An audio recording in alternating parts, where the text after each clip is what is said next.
자, 이어서 급수지문 38번 제3자를 위한 계약 정리하겠습니다. 자, 여기도 매년 사례 문제로 출제하고 있죠. 사례 문제를 이렇게 적어 주실게요.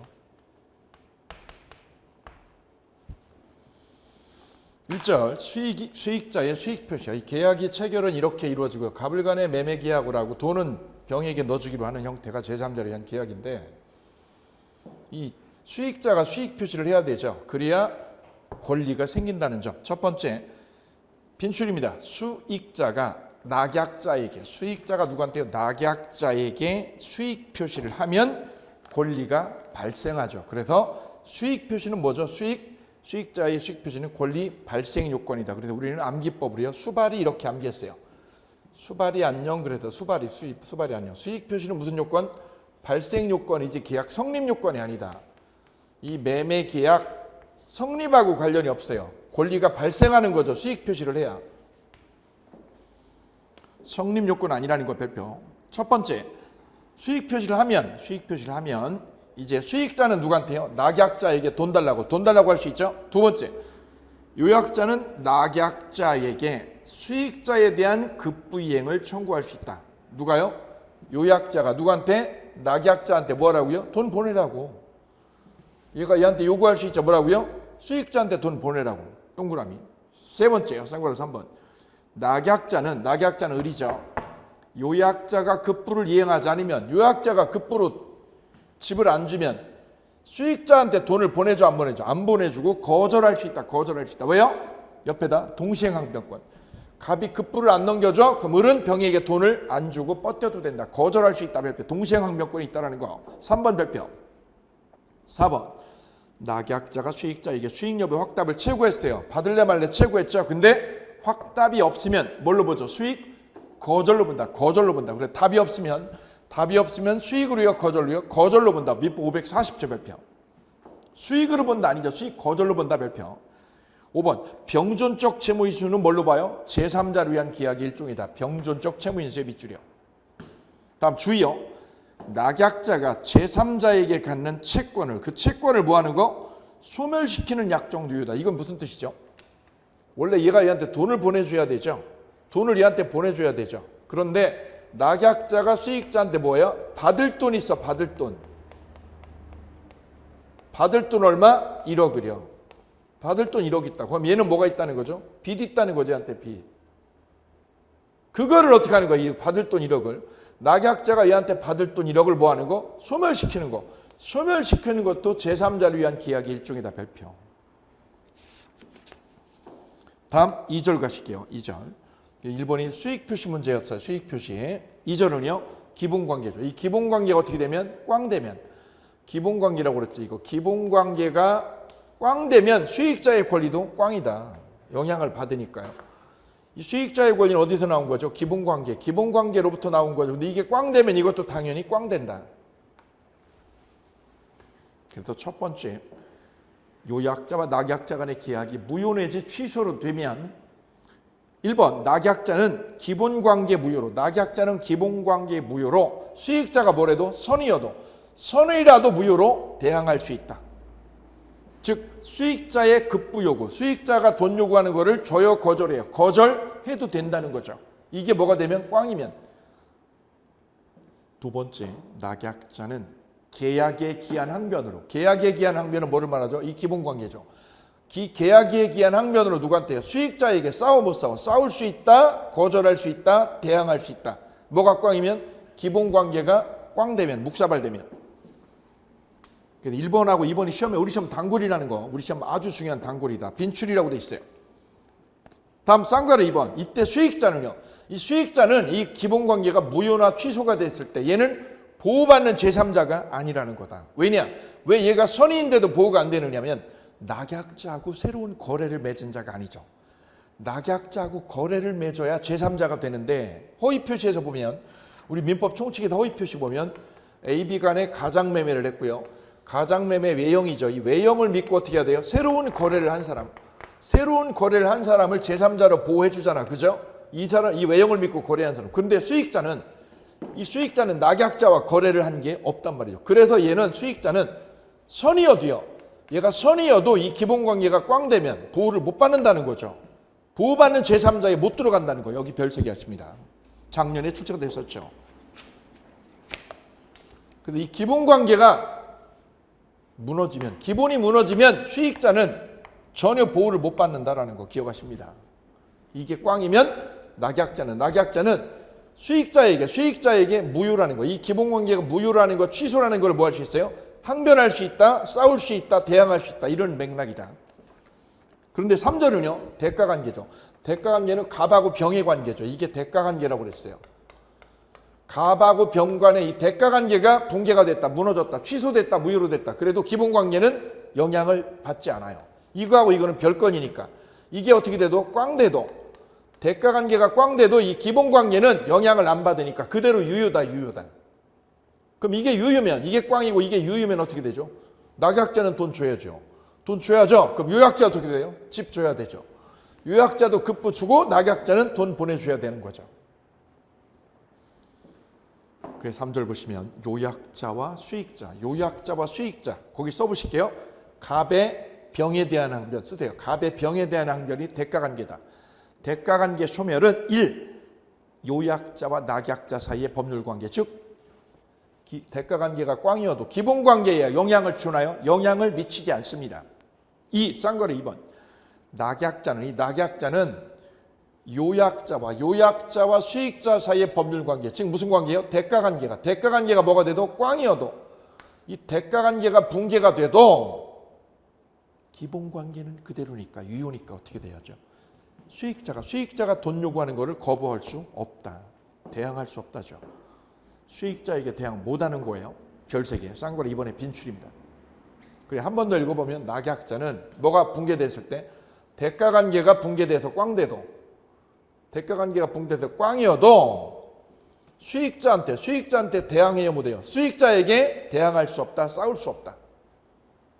기본관계로는 싸워도 대가관계로는 못 싸운다. 야 낙약자 너 뭐 가지고 얘한테 싸우는 거야? 얘가 돈 달라고 쫓아올 거 아니야. 돈 요구하면. 이거 뭘로만 싸워? 기본관계가 붕괴가 돼야 네가 싸우는 거지. 뭐 가지고? 대가관계로는 네가 싸워 못 싸워. 싸울 수도 없고 대항할 수도 없어. 오케이. 3번요. 3번. 작년에 드디어 나왔죠. 작년에. 요약자도. 이게 꽝이었을 때 대가관계가 붕괴돼도 이 기본관계는 붕괴돼요. 그대로죠. 그럼 요약자는 뭐예요? 집이죠. 집을 줘야 될 의무가 없는 거예요? 있는 거예요? 이걸 줘야 될 의무가 남아있죠. 그래서 낙약자가 뭘 요구하면? 집 요구하면. 대가관계가 붕괴됐을 때 요약자가 집 줄 의무가 남아있죠. 그럼 낙약자가 뭘 요구하면? 집 달라고 그러면 거부해요 못해요? 거부? 명분이 없다. 거부할 수 없다. 별평. 그래서 쌍괄호 2번 3번 아주 중요하다는 거. 대가관계가 붕괴됐을 때 이 기본관계는 붕괴 안 되고 그대로 유효죠. 이게 유효니까 어떻게 돼요? 낙약자는 돈 보내줘야 된다. 왜? 수익자에게 못 싸우니까. 이걸로는 못 싸우죠. 싸울 수 없죠. 그럼 요약자도 어떻게 돼요? 요약자도 낙약자가 집 요구하는 거를 거부 못 하더라. 왜 거부 못 해요? 이것만 꽝이지 기본관계는 붕괴된 게 아니니까. 4절이죠. 낙약자의 채무불이행일 때요. 낙약자가 돈을 일로 안 보내고 있다. 그럼 채무불이행이 됐죠. 그럼 이 기본관계를 파기하고 원상회복을 걸 수 있는 사람은 요약자지 수익자가 아니다. 1번. 요약자는 낙약자의 채무불이행을 이유로 제3자한테 동의받고요. 얘한테 동의 안 받고요. 동의 안 받고 계약을 해지할 수 있다. 별표. 누가요? 요약자가 별표. 이때 빈출이요. 2번. 제3자를 위한 계약의 당사자가 아닌 수익자죠. 수익자는 계약의 취소권도 해제권도 원상회복 청구도 할 수 없다. 별 3개. 수익자는 뭐 할 수 없어요? 계약 취소도 원상회복도 못 걸죠. 왜요? 계약의 당사자가 아니기 때문이다. 근데 이번에 손해배상 청구권 이거 조심하셔야죠. 수익자가 이 계약을 파기하는 권한은 없어요. 왜요? 당사자가 아니까. 근데 얘 낙약자가 돈을 안 줘가지고요. 돈을 안 보내가지고 얘가 손해를 입었다. 무슨 손해? 이 돈 받아가지고 집 사기로 했다. 집 사기로. 아파트 살려고. 이 돈 받아가지고 아파트 살려고 계약해놨죠. 지난달에 계약해놨단 말이죠. 그런데 이 자식이 돈을 안 줘가지고 얘가 돈을 줘 안 줘서 돈을 안 줘서 어떻게 됐어요? 얘가 손해를 입었어요. 중도금 잔금 못 치러가지고. 그래서 얘가 돈 1억 까였다. 그 까인 건 원인 제공을 누가 한 거죠? 낙약자가. 낙약자가 돈을 어떻게 해서 이행을 안 해가지고 얘가 손해를 입은 거죠. 그거는 얘가 손해배상 걸 수 있다는 거죠. 얘가 원인 제공한 거니까. 얘한테 손해배상을 물고 들어갈 수 있는 거예요. 얘가 이 계약을 해지한다고 덤비는 건 안 돼도, 따라서 수익자가 이 계약을 뭐 하는 거? 해지하려고 덤벼드는 건 안 돼도 뭐는요? 낙약자가 뭐 했을 때? 채무불이행해서, 낙약자가 채무불이행해서 얘가 손해입었죠. 손해입으면 얘한테 손해배상을 물고 들어갈 수 있다. 단 이 계약이 유효일 때, 이게 유효일 때죠. 사법구신이 이렇게 나왔죠. 이게 무효라면, 이 계약이 뭐라면? 무효라면 얘가 손해배상을 물고 들어가 못 들어가요. 무효면 애초에 권리가 없었으니까요. 이거 하나 조심하실게요. 그래서 빈출을 다 같이 읽어보면, 요약자가 계약을 해지한 경우 수익자는 낙약자의 채무불이행을 이유로 자기가 입은 손해배상을 걸어 못 걸어 물고 들어갈 수 있다. 이렇게 얘가 그래 해제를 하러 못 나타나는 거지, 손해배상은 얘한테 물고 들어갈 수 있다는 거 꼭 구별하실게요. 별표. 5절은요 부당이득 반환처리입니다. 낙약자가 돈을 약속대로요, 이 계약 약속대로 얘가 돈을 보냈는데 이 계약이 해제가 되거나 무효가 됐다. 해제 처리됐다, 무효 처리됐다. 그러면 얘는 어떻게 해야죠? 준 돈 돌려받아야죠. 그걸 누구한테요? 낙약자 준 돈 병에게, 준 돈을 병에게 돌려받는 게 되냐? 이게 안 된다는 거죠. 일반인들은 이게 되는 것 같아요. 왜요? 내가 준 돈 내가 돌려받는데 될 것 같죠? 아니라는 거죠. 왜요? 계약을 맺은 당사자가 갑이니까 갑한테 돌려받아야 된다. 따라서 을은 누구한테요? 병에게 준 돈을 병에게 돌려받는 거 안 된다는 거예요. 이게 일반인들이 깜빡 틀리기 쉬운 거죠. 그래서 시험 잘 나오죠. 5가지입니다. 1절에서 5절까지. 그 다음 6절에 수익 표시 후 변경권 여부요. 수익 표시를 하면, 수익 표시가 되면 이 계약을 갑하고 을이 둘이 나타나서, 갑과 을 둘이 나타나서 계약을 뭐 하는 거? 흔드는 거 돼야 안 돼. 흔드는 거 안 돼요. 변경할 수 없다. 대금 감액도 할 수 없다. 두 번째요. 요약자와 낙약자가 뭐를 해도, 합의 해제를 해도, 합의하에 이 계약을 어떻게 해도 해제를 해도, 수익 표시 후에는 이 계약을 뭐 해도 합의 해제죠. 합의 해제. 합의 해제라는 건 뭐죠? 둘이 없애버린 거죠. 계약 없애버린 거죠. 그거 얘한테는 효력이 없어요. 이미 수익 표시를 했기 때문에. 세 번째, 수익 표시 후에도 요약자는 낙약자에 뭐가 있으면, 기망이 있으면, 얘가 사기쳤다면 얘는 계약 취소시켜요, 뭐 시켜? 취소는 돼요. 취소는. 해제는 돼야 안 돼. 해제는. 이제 공부가 어중뛰면 이게 헷갈리는 거죠. 합의 해제하는 거하고 계약 뭐 하는 거? 해제, 취소. 이게 같은 거예요? 다른 거예요? 다른 거죠. 합의 해제는 어떻게 하는 거죠? 갑과 을 둘이서 어떻게 하는 거죠? 이 계약을 어떻게 하자고요? 없는 걸로 하자. 합의로 어떻게 하는 거죠? 해제 처리하는 거. 이를 뭐라고 그래요? 합의 해제라고 그래요. 누가? 둘이서 없는 걸로 하자. 이거는 이미 뭐를 했기 때문에 수익 표시를 했어, 안 했어? 했죠. 수익 표시를 한 뒤라서 이거는 효력이 없어. 병에게 효력이 없다. 병에게 뭐가 없다? 효력이 없다. 이렇게 얘기하는 거죠. 병에게는 아무런 효력이 없다. 왜? 수익 표시 했잖아. 왜 둘이 갑자기 합의 해제를 하냐고. 두 번째는 뭐죠? 해제죠, 해제. 을이 채무불이행해서, 을이 돈 안 주면 어떻게 해요? 갑이 계약을 해제하죠. 을이 채무불이행 시에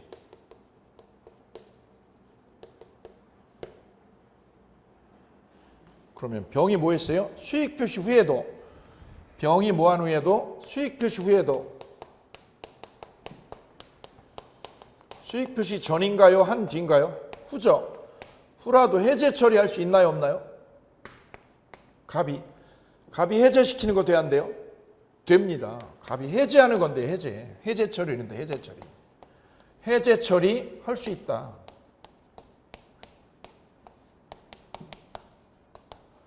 해제는 되는 거예요. 합의 해제하고 달라요. 합의 해제하고. 합의 해제는 둘이서, 해제는 일방이 하는 거죠. 일방이. 완전 다른 거죠. 그럼 취소는 돼야 안 돼요? 이거랑 똑같죠. 을이 뭐 하면? 사기친 경우, 을이 기망을 한 경우. 병이 뭐 했어도요? 수익 표시한 뒤라도, 수익 표시 후라도 갑이 계약 뭐 하는 거 돼요? 을의 사기로 뭐 할 수 있어요? 취소 처리하는 거 돼야 안 돼요? 됩니다. 그래서 이게 의미가 다르다. 합의 해제하고 해제하고 이게 의미가 전혀 별개라는 거죠. 이 맥락 부분을 맥락을 잡으실 거. 암기가 아니다 이거 암기가. 이거 암기하려고 그러면 머리 터져요. 암기 아니에요 암기. 기본이 깔려야 돼. 기본이 돼야 이게 정리가 되는 거죠. 민법이 단계를 밟고 올라오셔야지 그냥 막 잡아 먹으려고 그러면 먹히지 않습니다. 그래서 기본 안 된 분이 막 먹으려고 그럴 때는 엄청 힘들으신 거예요. 그래서 마무리할 때 힘들다는 거는 뭐냐면 기본이나 중간 단계가 약한 분은 마무리가 많이 힘드세요. 뻐거운 거예요. 함정을 파면 걸려들고 딱딱 걸려들고. 자, 그 다음에 밑에 정리 보시면 민법상 선의3자가 보호를 받는 경우가 있고 못 받는 경우 있죠. 보호 못 받는 것만 정리해 볼게요. 첫째, 절대적 무효. 반사회적 법률행위, 그 다음에 불공정한 법률행위, 그 다음에 이중매매에서 전득자가 선이어도 보호를 못 받아요. 왜요? 절대적 무효니까.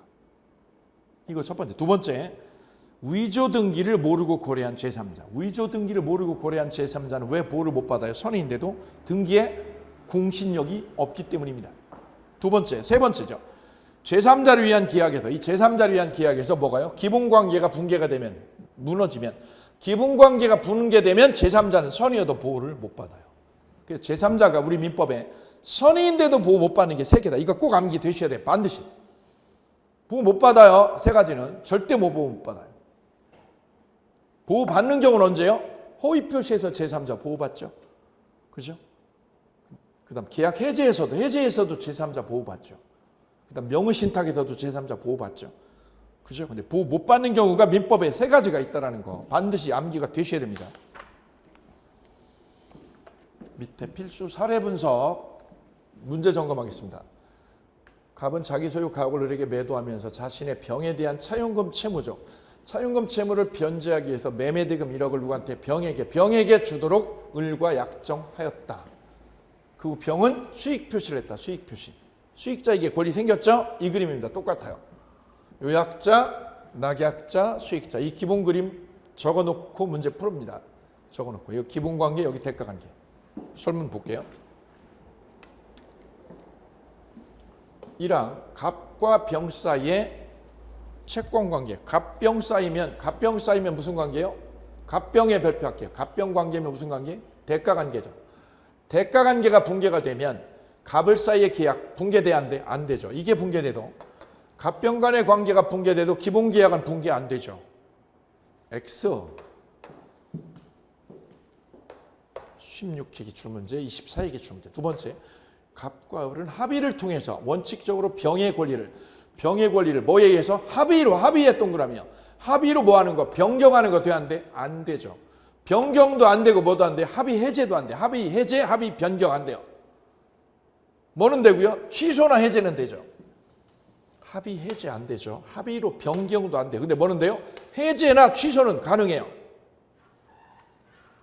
뭐만 안 되고요? 합의 해제, 합의 변경 안 돼요. 대금 감액도 안 되고 합의로. 합의로는 안 돼. 합의로는. 왜? 병에게 권리가 생긴 뒤니까.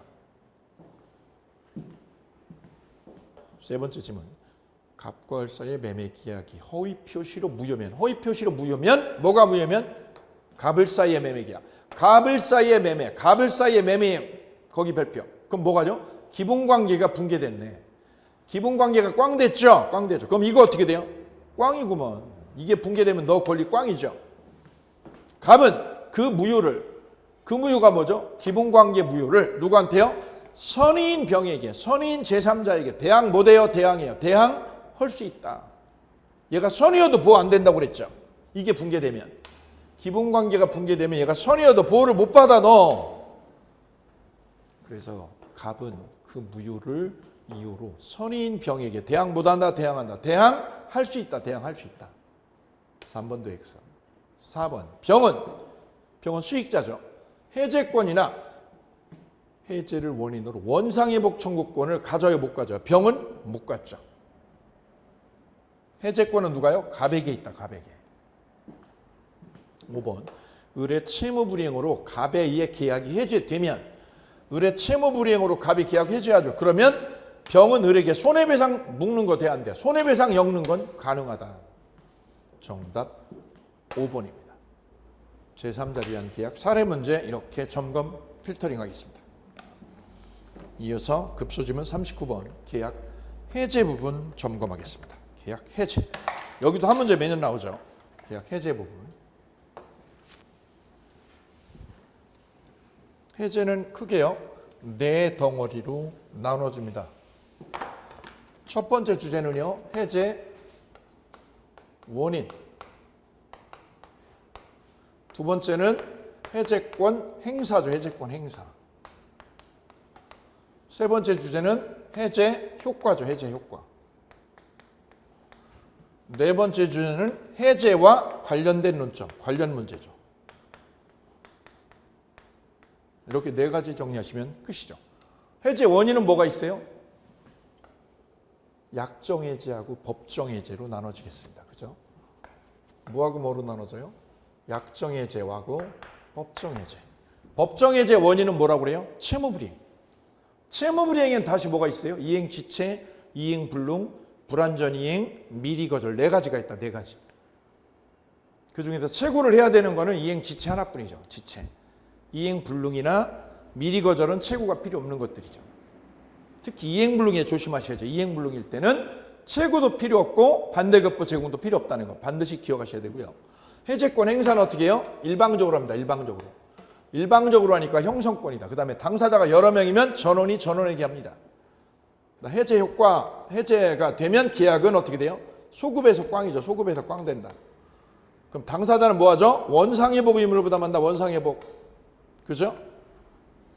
그리고 별도로 손배 청구하죠. 손배 청구. 마지막이 뭐죠? 제3자 보호죠. 제3자 보호. 여기가 중요하다라는 거죠. 해제 효과가 제일 중요해요. 해제에서는. 해제든 해제 효과가 중심적인 테마예요. 그래 여기는 꼼꼼하게 다 보셔야 됩니다. 관련 문제에서 합의 해제. 합의 해제하고 법정 해제하고 다른 거. 그죠? 이렇게 정리하시면 마무리 되겠습니다. 자, 그러면 해제 원인 간단하게 볼까요? 약정 해제. 이거는 뭐죠? 특약 위반일 때요. 특약 사유 발생하면 최고 없이 계약 파기하는 게 바로 약정 해제죠. 실무에서 많이 쓴단 말이죠. 상가 계약하는데 뭐라고요? 특약을 넣는 거죠. 특약을. 그 특약을 어기면 뭐 할 수 있어요? 계약 해지해서 쫓아낼 수 있어요. 임대인들이 많이 씁니다. 이 약정 해제를. 그죠? 예. 조심할 거 급소 3번 볼까요? 1번에서 3번 보시면 약정 해제권을 유보시켰어도 채무불이행을 원인으로 하는 법정 해제권 행사에는 영향을 주지 않습니다.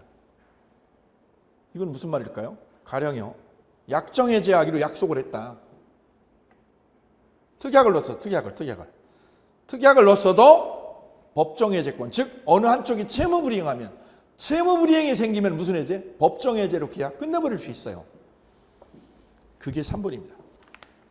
다음 4번 보시면 중도금을 지급한 뒤에도 약정 해제권 행사는 가능한 거예요. 왜요? 특약을 위반하기만 하면. 뭐만 어기면? 특약만 어기면 계약 파기할 수 있는 거예요. 가령 건물주가 임대를 놓으면서 이렇게 하는 거죠. 특약에 뭐라고요? 밤 12시 이후에는 영업 못한다 라고 특약을 넣었어요. 어기면 뭐 하기로요? 계약 파기하기로. 이게 약정 해제예요. 특약이죠. 특약. 그죠? 그러면 임차인이 월세를 다 내고 아무런 문제 없죠. 없는데 뭐가요? 12시 이후에 영업을 하더라. 그러면 그게 발각이 되면 임대인은 뭐 할 수 있어요? 특약 위반으로 계약 끝낼 수 있죠. 이게 약정 해제죠. 싼걸 2번은요. 법정 해제죠. 법정 해제 사유를 뭐라고 그래? 한마디로 채무불이행이라고 그런다. 별표. 여기에는 지체, 불능, 불완전 이행, 미리 거절 네 가지가 있다. 네 가지 별표. 첫째, 지체. 이거는 상당 기간을 정해서 이행을 최고하고요. 이행이 없으면 해제할 수 있다. 이때 최고 기간이 어떻게 돼요? 짧아도 상당 기간을 명시하지 않아도 최고는 유효다. 다음 디귿 보시면 별표. 디귿 보실까요? 정기행위죠. 정기행위라는 거는 일정 시기에 예컨대 결혼식이라는 게 12시에 있다. 주말에. 그럼 12시까지 꽃 배달을 해주기로 약속했어요. 꽃집하고 나하고. 그럼 12시까지 꽃이 가야죠. 그 시간 지나면 무의미한 거죠. 왜? 결혼식이 지나버리니까. 끝나버리니까. 이걸 정기행위라고 그래요. 정기행위. 일정 시기에 이행하지 않으면 목적 달성할 수 없을 때 이때는 꽃 배달이 안 됐다. 12시까지. 그럼 어떻게 해요? 최고할 필요 없이 그냥 해제하면 돼. 해제. 최고하고요. 최고 없이요. 최고 없이 발표. 다음 2번 이행불능. 빈출이죠. 내가 집을 매매 계약을 했는데 집이 어떻게 됐어요? 집주인의 잘못으로 화재 나서 불나버렸다. 그럼 집주인은 집을 못 주는 상황이죠. 이걸 이행 불능이라고 그런다. 불능. 채무자의 책임 있는 사유로 불능이면 채권자는 뭐 없이요? 채무 없이 계약 파기할 수 있다. 채무 없이요. 이때 니은이요. 매도인의 본래 채무는 그럼 뭘로 바뀌죠? 손해배상 채무로 바뀐다. 본래 채무가 손해배상 채무가. 집이었다가 그 채무가 뭐로? 손해배상으로. 집 줘야 되는데 집이 불나버리면 이게 뭘로요? 손해배상으로 바뀐다. 손해배상으로.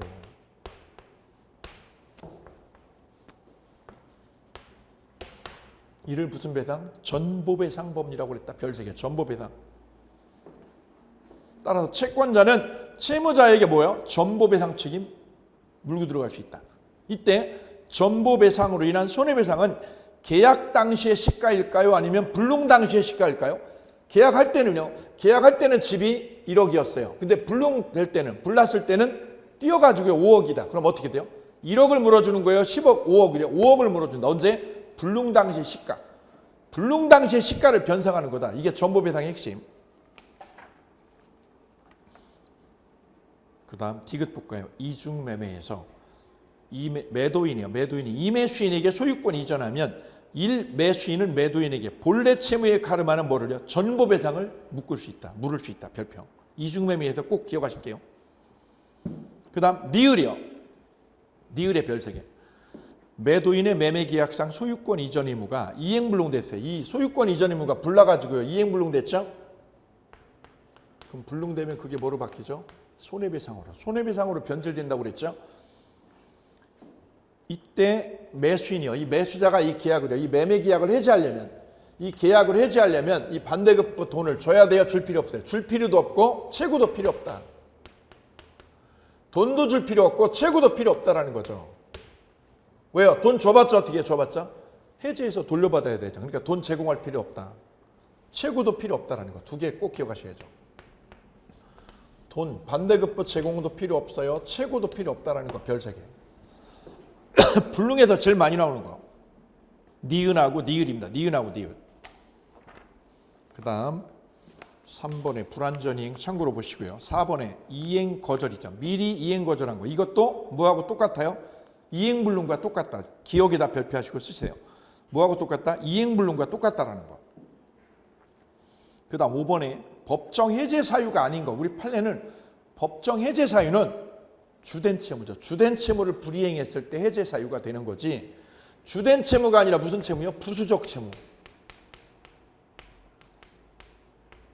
이 부수적 채무를 위반했을 때는 계약 파기 사유가 아니라는 게 판례다. 그래서 토지거래 허가구역에서 협력 의무를 어겼을 때 이거 가지고 계약 파기를 인정 안 하죠. 판례는.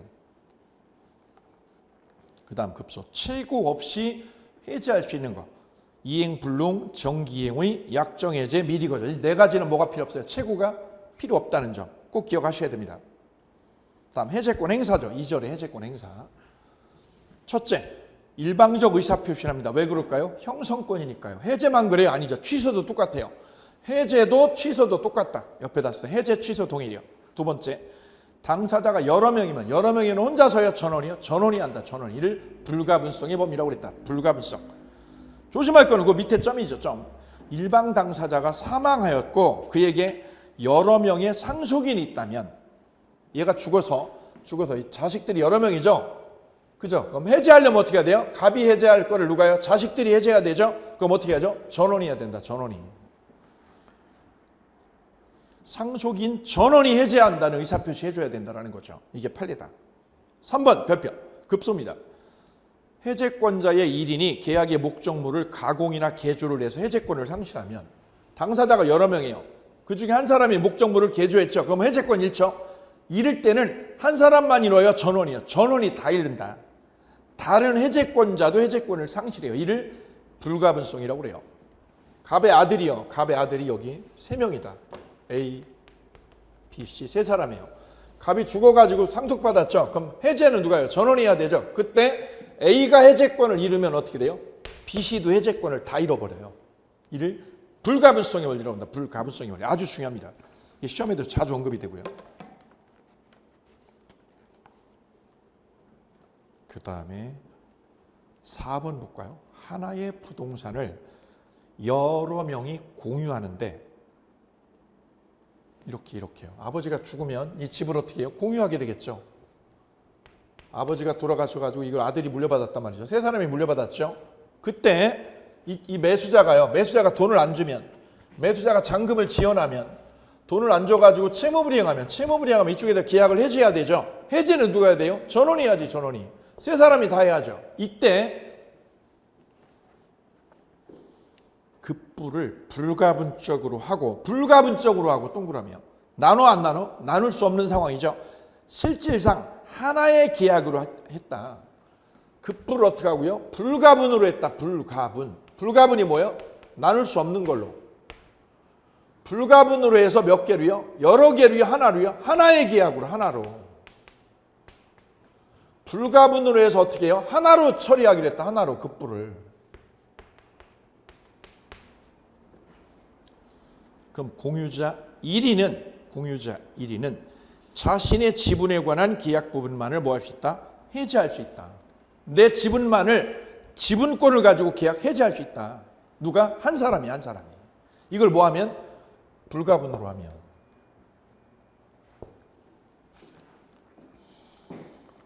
그 다음 5번. 해제권자가 해제 의사표시를 한 후 상대방에게 본래 채무 이행을 청구하면, 해제한 거예요. 갑이 계약을 해제했어요. 왜요? 잔금 이행 안 해서. 해제가 됐죠. 해제한 후에 반전은 뭐예요? 본래 채무 이행을 청구하면, 여기 밑줄이요. 해제를 하고 해놓고 나서 뭐를요? 본래 급부를 요구했죠. 그러면 상대방은 이미 뭐를 들어서 해제되었음을 명분으로 해서 이를 거절할 수 있는 거예요. 왜요? 이미 계약 해제가 됐잖아. 그러니까 해제를 하고요. 해제하고 어떻게 한 거죠? 급부 요구한 거, 돈 요구한 거죠. 계약 뭐 해놓고? 해제해놓고 나서. 해제해놓고 얘가 돈 달라고 그러면 얘가 돈 줘, 안 줘? 안 주지. 뭐라고 그러면서? 너 해제했잖아. 이 간단한 얘기가 활자로 바뀌면 이렇게 어려워져요. 5번이 우리 시험에 2번 나왔어요. 15회 시험 그리고 26회 시험에. 다음 해제권 행사에 이어서 마지막 해제 효과 부분입니다. 해제 효과 부분. 자, 첫 번째, 계약이 해제가 되면, 이 매매 계약이 어떻게 되면, 해제가 되면 깨진 거죠. 매매 계약이 5월 1일 날 계약이 되었다. 그리고 등기는 7월 1일 날 이전이 됐다. 등기 이전이. 언제? 7월 1일 날. 등기 넘어갔죠, 매수인한테.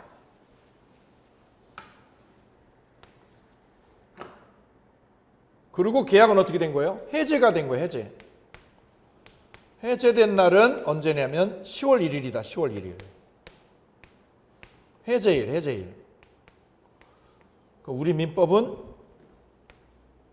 해제에 뭐를 인정해요? 소급표를 인정해요. 소급. 이때로 소급해버려요. 언제로? 매매 계약일로.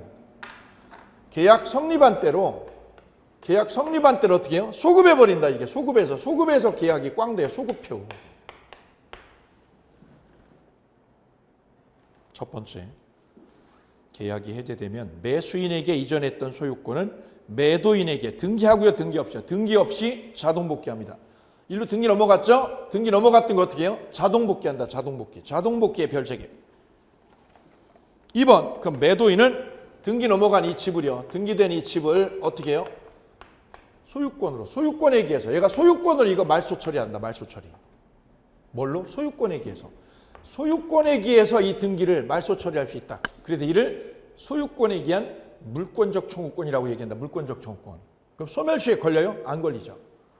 소유권에 의해서 이거 말소할 수 있으니까 소멸시효에 걸리지 않는다. 소유권에 의한 뭐다? 물권적 청구권이다. 물권적 청구권. 물청이다. 별표. 물청. 왜 물청이에요? 얘가 소유권을 가지고 있으니까 이거 말소할 수 있잖아요. 두 번째는요. 원상회복 의무죠. 계약 파기되면 서로 받은 거 토해내죠. 이를 원상회복 의무라고 합니다. 원상회복 의무. 이때 원상회복은 어디까지예요? 받은 것부 전부요. 받은 거 다 돌려줘요. 너 받은 거 있어. 돈 받은 거 있지? 다 돌려줘. 너는 집 다 돌려줘. 집 주고 얘는 돈 돌려주고. 이게 뭐죠? 원상회복이다. 1. 계약이 해제되면 계약은 소급적으로 소멸 처리되고 계약상 의무에 따라 이행된 급부는 원상회복을 위하여 부당이득으로 반환해야 된다. 부당이득 반환합니다. 이때 원상회복의 범위는 이익의 현존 여부나 선의악의를 불문하고 받은 급부 전부를 다 토해낸다. 전부죠, 전부. 선악불문의 별표. 선악불문하고 전부 다 토해낸다. 다음 동그라미 2번. 매도인은요. 이 매도인은 받은 돈 돌려주죠. 이때 받은 돈이 10억이면 10억만 줘요. 이자까지요. 이자까지 물어준다. 이자까지. 이자는 왜 물어줘요? 이 돈 자체가 누구 거예요? 남의 돈이죠. 남의 돈에서 이자 붙은 거죠. 그래서 이거는 부당이득인데요. 부당이득으로 반환한다. 부당이득 반환이다. 별표. 지체가 아니라 부당이득 반환의 별표. 세 번째, 해제로 인한 쌍방의 원상회복 의무는 서로 무슨 관계 있다? 동시행 관계 있다. 돈 토해내는 거, 집 돌려주는 거는 동시행이다. 기출문제. 네 번째, 원상회복 의무에는 뭐가요? 과실상계가 적용 안 된다. 판례는 이걸 인정 안 해요. 조심하실 것. 뭐를요? 과실상계 인정 안 해요. 원상회복에는 과실상계 인정하지 않는다. 5번, 원상회복할 때는 뭐를 돌려주는 게 원칙이냐? 원물이죠. 원물 돌려주는 게 원칙입니다. 집 돌려주는 게 원칙이에요. 집. 근데 이게 멸실되거나 훼손되면 뭘로요? 돈으로 주죠. 돈으로 주는 걸 뭐라고 그래요? 가액반환. 원물 있으면 원물을, 원물 없으면 돈으로. 그리고 뭐가 원칙? 원물 반환이 원칙이다. 다음 해제 효과에서 제일 중요한 건 이 제3자 보호죠. 제3자 보호의 별 3개 여기요. 자, 이 계약이요. 계약이 이렇게 이루어졌다가 5월 1일 날 매매되고 등기 넘어가고 10월 1일 날 계약 해제가 됐죠. 그럼 여기서 복잡한 일이 생긴다. 왜냐하면 여기 보시면 계약은 5월 1일이고 등기 넘어간 건 7월 1일이고 그죠? 근데 해제가 된 거는 10월 1일이란 말이에요. 근데 우리 판례가 뭐를 인정해요? 소급표를 인정해. 이때부터 계약이 꽝이야. 언제부터? 10월 1일이 아니라 언제로? 계약서 쓴 날. 이때를 소급해 버린다는 거죠. 소급해서 계약이 꽝이 돼 버린다. 그러면 얘네 둘이 어떻게 해야 돼요? 돌려주면 돼. 돌려주면. 언제부터? 이때부터 없는 걸로 하고 돌려줘. 문제는 여기에 누가요? 이 등기된 집에 누가 들어왔다? 제3자가 껴들어왔다는 거예요. 여기 제3자가. 이 집이 을 거라고 믿고요. 병이 매매로 가져갔다. 매매로. 그럼 등기가 누가 앞으로요? 제3자한테 넘어가죠. 제3자한테 등기가 이전이 돼요. 그럼 이 해제에 뭐가요? 소급표가. 이 소급표가 누구한테요? 당사자끼리만 인정이 되고 누구한테는? 제3자에게는 소급표가 차단된다. 인정되지 않는다. 제3자 보호를 위해서 어떻게 해요? 소급표가. 해제의 소급표가 누구한테? 제3자에게 영향을 주지 않는다. 그래서 1번 해제의 소급표는 누구한테요? 당사자 간에만 미치고 누구한테는? 제3자에게는 소급표가 미치지 않는다. 즉 해제의 소급표는 누구한테요? 제3자에게 영향이 없다는 뜻이다. 여기서 제3자란 해제 전 새로운 이해관계를 가졌을 뿐만 아니라 이 등기된 집을 매매로 가져가죠. 매매로 가져갔을 뿐만 아니라 뭐까지요? 완전한 권리요. 완전한 권리를 갖춰야 돼. 완전한 권리요. 완전한 권리를 갖춰야 된다. 여기서 완전한 권리가 뭐예요? 등기를 치거나 대항력을 갖춰라. 거기 별 3개요. 그래서 동그라미 2번하고 동그라미 3번이 시험에 매년 타켓. 동그라미 2번. 해제 시 보호되는 제3자에 해당되는 자. 기억. 해제되기 전에 이 계약이 해제되기 전에 이 집을 뭐 한 사람? 매수해서 이전 등기를 마친 매수인과 뭐 한 사람? 건물 임대차를 해서 대항력을 해요. 대항력 갖춘 임차인. 이 집을 매매가 아니라 임대를 해서 세를 얻은 거죠. 세를 얻어서 뭘 갖춘 사람? 전입신고한 사람. 전입신고한 사람이 이 계약이요. 둘이 여기서 깨져도요. 이 매매가 깨져도 얘한테는 영향이 없다. 뭘 갖춰서? 대항력을 갖췄잖아요. 이은 채무자가 이 매수인입니다. 매수인. 채무자의 책임재산이 된 목적물. 책임재산이 된 목적물에 동그라미하고 거기다 쓰세요. 등기된 집. 뭐가 된 집? 등기된 집. 이 등기된 집을 뭐라고 그래요? 채무자의 책임재산이 된 집. 채무자의 책임재산이 왜 됐어요? 매매계약을 하면 채무자는 어떻게 돼? 채무자는 매매계약이 해제가 되면 이거 돌려줘야 되죠. 그죠? 채무자의 책임재산이 된 집, 이 집을 뭐 한 사람?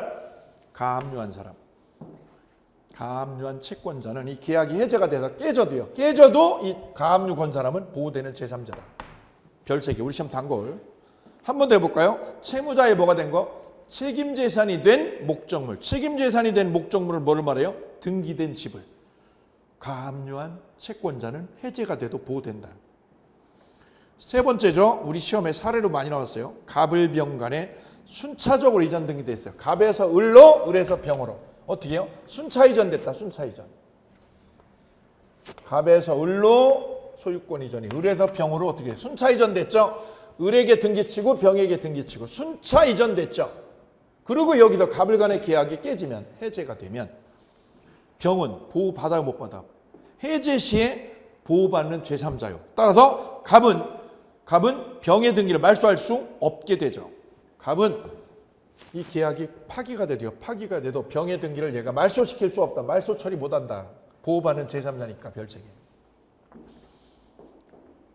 네 번째, 부동산의 매수인과 매매 예약을 하고요. 예약을 하고 매수인과 매매 예약을 하고 뭐한 사람? 가등기요. 가등기 걸었죠? 얘도 보호받는 제3자에 포함된다는 거죠. 가등기 걸은 사람 보호돼요. 가압류 걸어도 보호되죠. 이 등기된 집에다 뭐한 사람? 가압류 걸어도 되고 가등기 걸어도 되고 보호받는 제3자입니다. 그 다음 미음 별 3개요. 제3자 범위 확대 이론에서 굉장히 중요한 논점이죠. 해제 후요. 이 계약이 해제가 됐어요. 해제가 돼서 10월 1일 날 해제 후죠. 근데 얘가 바빠가지고 이 등기를 말소를 못했어. 말소를. 해제 후 뭐 하기 전에? 이 등기를 말소시키기 전에. 그리고 뭐라고 암기했죠? 해제 후 말소 전에. 얘가 계약을 어떻게 하고요? 잔금 불이행을 이유로 계약을 해제했어요. 갑이 계약 해제했죠? 돈 안 내니까. 해제 후 뭐를요? 이 등기를 말소해야 되는데 말소 안 했죠. 말소를 하기 전이면 등기가 누구한테요? 매수인한테 등기가 남아있죠. 그럼 병이 볼 때는요. 병이 볼 때는 이게 누구 거 같아요? 갑 거가 아니라 누구 거요? 을 걸로 보죠. 을 걸로. 을을 뭘로요? 집주인으로 믿고 집을 거래를 했다. 이렇게. 그럼 병은 뭐를 모르는 거죠? 병은 해제 사실을 알고요? 모르고요? 모르고. 해제 사실을 모르고 집을 매수한 사람이죠. 이 매수한 사람은 보호를 받는 제3자다. 그래서 해제 후 뭐 하기 전에? 말소 전에 해제 사실을 알고 모르고 거래한 사람은 보호받는다. 그럼 갑은 이 병의 등기를 말소 처리 못한다. 왜요? 병도 보호받는 제3자니까. 언제? 해제 후에도 뭐 하기 전이면? 말소 등기 전이면 선이면 보호받는다. 선이면. 악의가 아니라 언제만? 선일 때만. 여기 별 3개. 악의일 때는 보호 안 되고요. 악의일 때는 보호 안 된다. 거기 밑줄 빨간 줄 들어가시면 되겠습니다. 밑에 동그라미 3번에 해제 시 보호받는 제3자에 해당되지 않는 사람. 동그라미 2번은 보호받는 제3자죠. 근데 3번은 보호받지 않는 제3자죠. 보호받는 제3자에 해당되지 않는 사람이죠. 첫째, 계약으로 인한 대금 채권이죠. 채권을 뭐한 사람? 양수한 사람. 여기 보시게 되면 이렇게 매매 계약을 해서 을이 집을 가져갔죠. 집에다가 뭘 걸은 사람? 가압류 걸었다. 등기된 집에다가 얘가 병이 여기다 가압류 걸었죠. 이때 이 계약이 깨지면 이 가압류 걸은 병은 보호받는 사람이에요. 어디다가? 등기된 집에다 가압류 걸면. 근데 똑같은 가압류라도 어디다 걸면? 갑이요. 매매로 받을 돈을 뭐라고 그래요? 대금 채권이죠. 매매로 받을 대금 채권 있죠. 얘가 받을 돈 있죠. 집 팔고요. 집 팔고 받을 돈은 뭐라고 그래요? 대금 채권. 이 채권을 누가요? 갑의 채권자라는 사람이 여기다 가압류 걸었다. 갑의 채권자가 어디다? 대금 채권에다 가압류 걸었죠. A가. 근데 이 계약이 붕괴되면, 해제가 되면 채권에다 뭐한 사람? 가압류된 A는 보호를 못 받는다. 어디다 걸은 사람은요? 등기된 집에다 가압류 걸면 얘는 보호되고, 등기된 집에다 가압류 걸면 보호되고, 어디다 걸면? 채권에다 가압류 걸면 얘는 보호가 안 된다는 거죠. 제3자가 아니다. 그럼 이 채권에다 뭐한 사람? 가처분 건 사람. 가처분이 뭐예요? 처분하지 말라고, 처분하지 말라는 뜻. 가처분 걸었죠? 처분금지 가처분이라고 그래. 이 계약이 파기되면 얘는 보호 안 돼요. 어디다 걸면? 채권에다 걸면. 채권에다 가압류 가처분 걸면 얘는 보호 안 되는 거야. 제3자에 포함 안 된다. 그럼 이 채권을 뭐 해야 돼요? 양도받아도. 채권 뭐 한 사람? 양도받은 사람. 갑이 받을 돈, 매매로 받을 돈 5억 있죠. 5억을 누가요? A가 넘겨받았어요. 갑이 받을 채권을 누가? A가 넘겨받았죠. 이 계약 깨지면 어떻게 돼요? 보호 못 받아. 어디다? 채권에다. 채권에다가 가압류든 가처분이든 압류든 양도든 다 보호 안 돼요. 어디다? 채권 거래하면. 여기 별 3개. 절대 놓치면 안 되는 논점. 그 다음 세 번째죠. 제3자를 위한 계약에서 누구요? 수익자. 수익자는 보호가 왜 안 돼요? 낙약자와 거래를 맺은 바가 전무하기 때문이다. 네 번째, 니을입니다. 토지를 매매해서 등기를 마친 매수자가 토지를 가져왔죠. 매매로 어제. 근데 거기다 뭐를요? 건물 줘가지고요. 건물 넘겼죠. 그 사람은 보호받는 제3자에 포함 안 돼요. 왜요? 매매 목적물이 토지인데 지금 건물 넘겨받은 사람이죠. 그래서 보호되지 않는다. 이것도 정답으로 몇 번 나왔고요. 그 다음 미음, 무허가 건축물을 전전 매수한 자가 건축물 대장의 소유자로 등재됐죠. 이 등재되는데 왜 보호 안 돼요? 등재죠. 등재된 사람은 등기된 게 아니란 말이죠. 건축물 대장에, 무허가 건축물 대장에 등재만 올라있지 등기된 게 아니란 말이죠. 등기는 어디 가서요? 등기소 가서요. 근데 무허가 건축물 대장은 등기소에 있는 게 아니라 어디 있어요? 구청에 있어. 구청에 있는 거죠. 거기다 어떻게 한 거죠? 무허가 건축물 대장으로 등재됐죠. 왜요? 세금 매기려고. 이거는 소유권으로 완전한 권리를 갖춘 사람이 아니라서 보호를 못 받아요. 제3자로 보호받으려면 전제 조건이 뭐죠? 완전한 권리를 갖춰야 돼. 완전한 권리. 등기를 쳐야 되거든요. 근데 등기를 갖춘 게 아니죠. 무허가 건축물 대장에 등재만 올라있는 거예요. 이 사람은 보호받는 제3자에 못 들어간다. 그래서 제3자에 포함 안 되는 사람 5분이 있어요. 첫째 누구? 채권 양수인. 기억하고 니은은 다 채권이죠. 채권 양수인, 채권 가압류한 사람이죠. 두 번째는 디귿이죠. 수익자. 니을은 건물 매수자. 마지막은 건축물 대장의 소유자로 등재된 사람. 이분들은 제3자에 해당 안 되는 사람입니다. 꼭 암기되셔야 돼요. 이해가 되면 더 좋고요. 다음 손배청구죠. 조문 그대로나 여기는. 계약의 해제나 해지는 손배청구에 영향을 미치지 않는다. 민법 551조가 명문으로 규정한 거예요. 조문 그대로 나와요. 다른 거 건들지 않아요. 해제나 해지가 돼도 뭐 할 수 있다? 손배청구에 영향을 미치지 않는다. 계약 해제하고 얘한테 뭐 할 수 있어요? 손배청구할 수 있다. 해제하고 손배청구할 수 있다. 해제 따로 손배청구 따로. 병존이다. 병존. 선택이 아니라 병존이다. 독일은 선택인데 우리 민법은 병존한다는 거. 해제 따로 손배청구 따로. 그 다음 관련 문제 합의해제 있죠. 합의해제. 합의해제는 법정해제와 달리 원상회복 문제가 합의해제는 합의로 하는 거죠. 합의로 처리하기 때문에 쌍방간에 법정해제 규정이 작동하지 않는다는 거죠. 그래서 손해배상 문제도 문제가 되지 않는다. 해제일 때는 손배청구 문제가 되죠. 근데 합의해제는 손배청구 문제가 생기지 않는다. 왜요? 합의한 대로 해결하니까. 그리고 이자도 가산하지 않는다는 거 꼭 데려가실게요. 그래서 첫 번째 법정해제 규정이 작동되지 않고요. 두 번째 합의해제 시 채무불이행으로 손해배상도 물고 들어갈 수 없어요. 왜요? 법정해제하고 달라요. 세 번째 합의해제 시에는 대금을 돌려줄 때도 이자를 가산할 의무가 없다라는 거죠. 다음 취소하고 해제하고 다른데 그거는 참고로 보시면 되겠습니다. 여기까지 해서 급소지문 39번 마무리됐습니다. 잠시 쉬었다가 계약 강론, 매매 그리고 임대차 정리하도록 하겠습니다.